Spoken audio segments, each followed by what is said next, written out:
Well, on bitterly cold days like today, birds are swarming to our backyard feeders. They're looking for energy to survive. Backyard feeders can be a vital lifeline for birds during the winter months when natural food sources become coated with ice or extreme cold breaks out.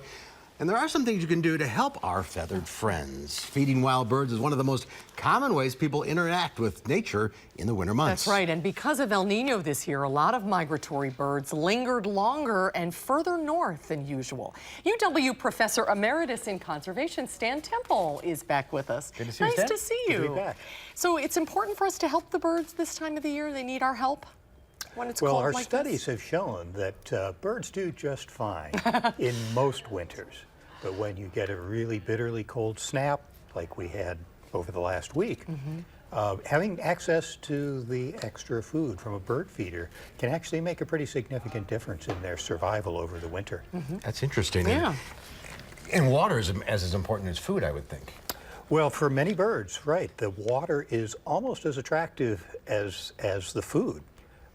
Regardless of whether you have enough food or not, you do need water to drink. So a lot of the birds are very attracted. I don't know whether some of the photos that Steve had from his bird feeder show it, but I know just yesterday at my bird feeder, where I have open water, I had 12 robins, shoulder to shoulder, around the bath. And they Yeah. traditionally migrate. Well, robins traditionally migrated, but as winters have come later and don't last as long, a lot of them have started staying further north.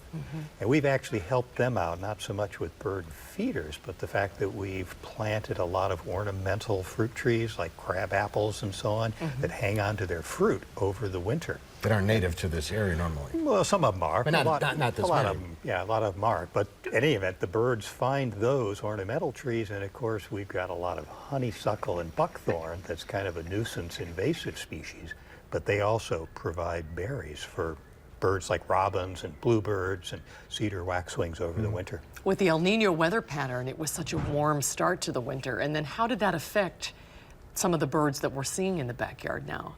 Well, that was probably the most unusual aspect of this winter. I mean, we sort of expect to have cold snaps, but what was really unusual was how late winter really set in.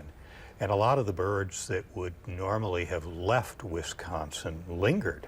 These were mostly what we call short distance migrants, the ones that really don't go that far south of Wisconsin. So some of the big ones that were seen in dramatic numbers. We had sandhill cranes that are normally out of here by late November or early December. They were around at the end of the year. Oh, wow. Tundra swans that normally leave their stopover on the Mississippi River and head for the Chesapeake Bay about the same time, again, lingered till late December. But they made it out okay. They did. Those birds, you know, as long as it's warm, as long as there's open water, they'll hang on. But as soon as the water freezes, as soon as the snow covers the food that they're eating, they're out of here. I don't blame them. Yeah. They're not called snowbirds for nothing. Yeah. And besides helping the birds, they're so much fun to watch them. It warms your heart in the It winter does. to have those colorful birds close. A little chipping and hanging out at the heated bird bath. Is it a Yeah. commitment once you get started feeding the birds? Do they depend on it? That's kind of a myth. It is.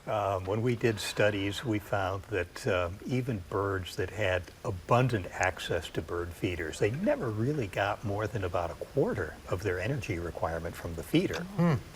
They're hedging their bets, checking out all the local food supplies. So if you forget to fill your feeder or are away for a week, probably the birds know where the alternatives are. But help them out anyway. Yeah. It's a good feeling. Yeah. Stan, thanks for being with Good us. to see you, Stan. again. Always great to see you.